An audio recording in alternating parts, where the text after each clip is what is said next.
Alright, so in this section we will be discussing about the CSV files in PowerShell. So we can import as well as export data into a CSV in PowerShell. And this is pretty useful because let's say we have some sort of data and we want to store them. So either we will be storing that in a TXT file. Well, if we have data like tables, then we will have to store them in a CSV file. So let's just jump in. In order to export data into a CSV, we can use the Export-CSV,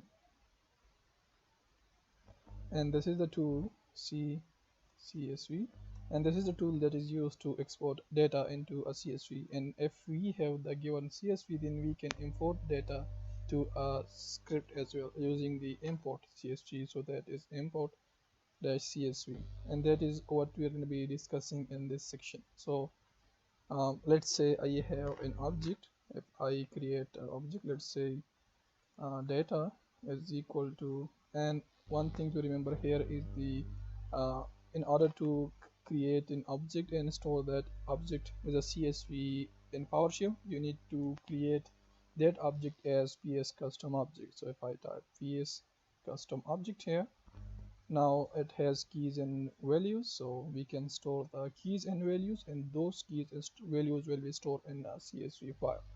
So let's say I have a key value name and value, let's say Tauseed Zaman, and then let's say another value is age, and let's say that is 45. And now we have the object created, PS custom object. Now we can export this object into a CSV file. So to do that, we can use data and pipe this to a CSV. So export-CSV, that is right here. Then we can pass the path flag and passing the file name. So let's say data.csv, and then we have other flags like no type information, so that the type information are not stored. So if I execute this like this, and this is in the current directory, so if I save this, come here to the terminal and execute the script.ps1, we have an error that it should be in quotes because it is a string. So if I save this and come here to the terminal, that works now. So now here we have the CSV data, and as you can see, we have the type information, that is system management automation PS custom object, and we don't want that to be stored in our CSV. So what we can do is we can pass no type information flag. So if I save this, come here to the terminal and execute the script again, as you can see now we have the clean data. And if I view that as a CSV or XLS file, I will close this. As you can see now we have CSV file that contains our records.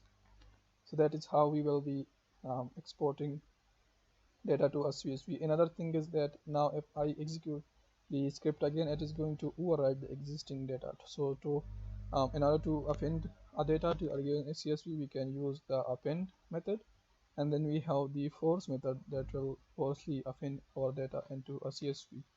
So if I save this and execute again, come here, as you can see we have the data twice. So we can import the data as many times we want. So that is how you will be exporting data into a CSV. And we have other flags like encoding, coloring, and a lot of cool stuff. So we have the confirm. If I type, as you can see we have the confirm. So if we have like you want to confirm that you want to import this data into a CSV, we can use that flag as well.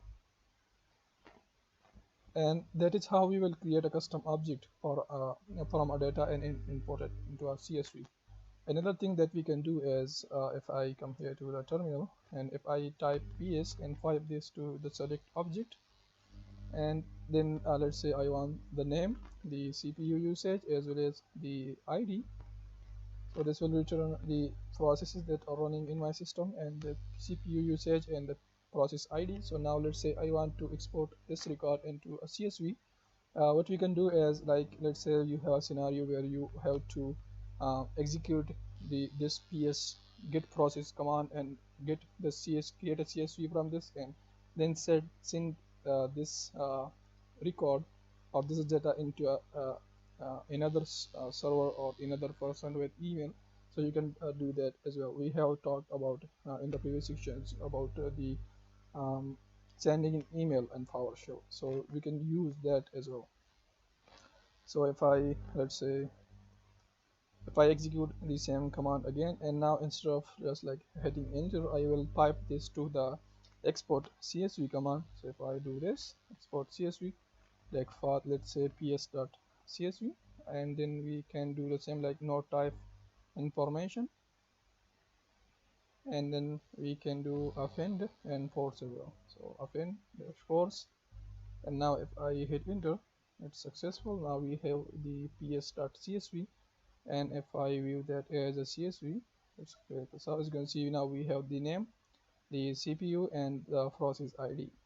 So that is how we will be exporting data from another command like v5, the ps command, get process command, and to select object, and we got the required attributes from this object, and then we exported that into a ps.csv file. See you in the next section.